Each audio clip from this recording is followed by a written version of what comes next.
Zach from Myshire Farm. We're back to do another video for you, and this video I'm probably more excited about doing than any other video we've done. This is my field of expertise, so I've learned quite a bit as far as genetics and colors and brooders and all kinds of stuff. Anything that concerns Coturnix quail, you know, I've learned in the past couple of years, which is great. But this is what I've done in my past life. This is my expertise, so I'm really excited about it.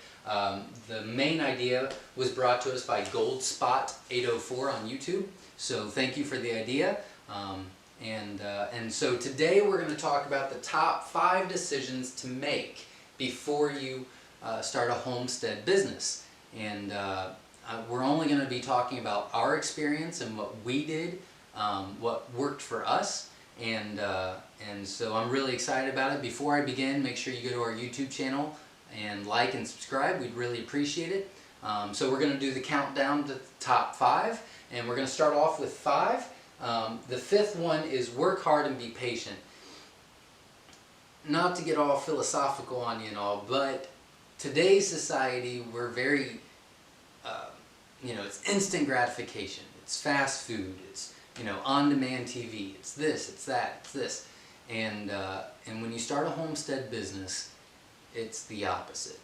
You gotta put your time in, you gotta put your work in before you see results. And that's hard for us, that's hard for me. Even today it's hard. Something that I'm starting now or a focus that I'm moving towards, I have to keep in mind. I'm not gonna see results for a while. But I just got to stick to it, and if I believe in it, if I'm passionate about it, and I work hard at it, then it'll pay off. But I've got to do it on purpose. So number 5, it's pretty simple. I know it's kind of cliche, but it's one of the most important things out there.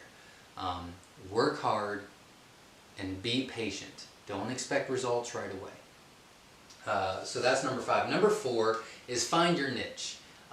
So what I can say is, when we started out, we had meat chickens, and it worked fine, but we just weren't really passionate about it. It was just okay. Personally, I hate chickens. I begged Jenna to find something else. I hate chickens.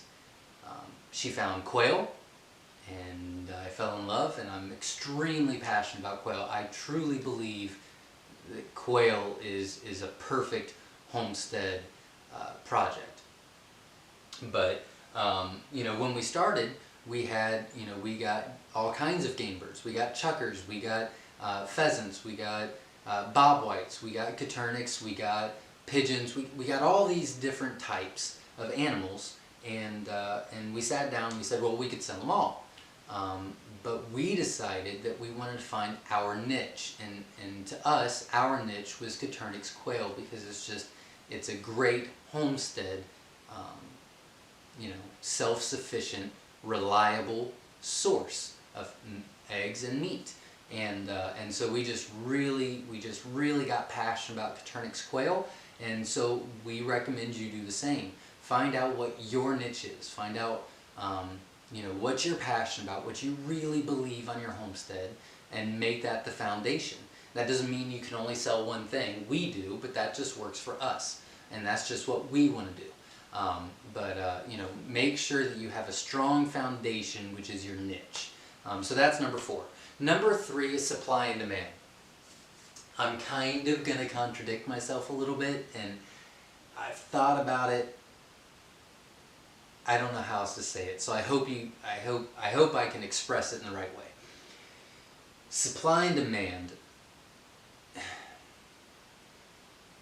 Just because you're really passionate about something doesn't mean you'll find a market for it, so be careful with that. Make sure that you can find some sort of market to sell, to provide income for your homestead before you go all out on it. So, you know, if I am demand, you're going to be spinning your wheels and working really hard, and you're going to be working uphill. So that doesn't mean you can't find demand.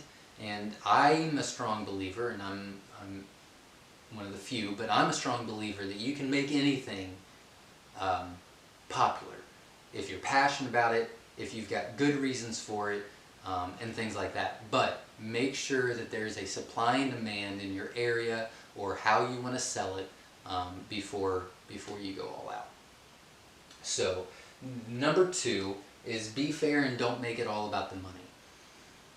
I'm probably going to get some backlash on this one, but this is just how we do it. I'm just expressing to you, the 5 most important, the 5 fundamental things that we decided when we started Myshire Farm, and we decided that, we've kind of been burnt in the past with hatching eggs and with live animals and with this and with that, and we've gardened before and the results haven't been very good. I mean, we've went through our struggles and things like that, and we decided money was going to be second.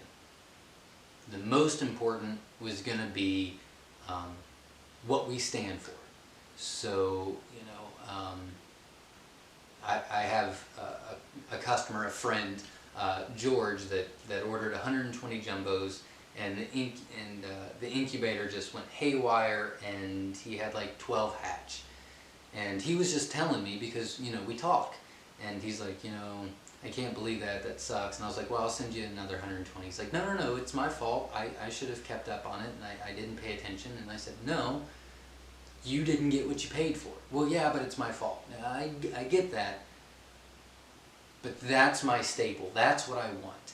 So did I lose money because I sent extra eggs that he didn't pay for? Yes. Did I lose money on shipping? Yes. Can I do that to every order? No. But that's why we take so much time in our quality to make sure that we don't have to. But we decided that we wanted to be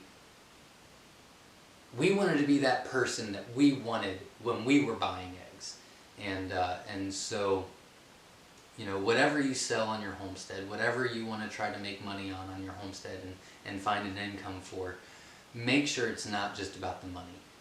Because I see a lot of people, struggle with, well, it's just about the money. Well, it shouldn't be. And if it is, chances are it's not going to work out.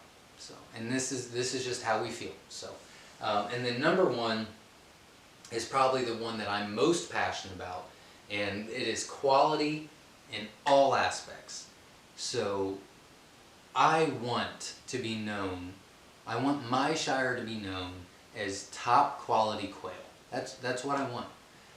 I changed the name to Myshire Farm Quail on Facebook because I want to be known for quality quail, and I can't do that just saying, hey, I've got quality quail. We need our customer base to respond to that, to share that, and luckily enough, we've worked hard. I mean, it does not came as easy.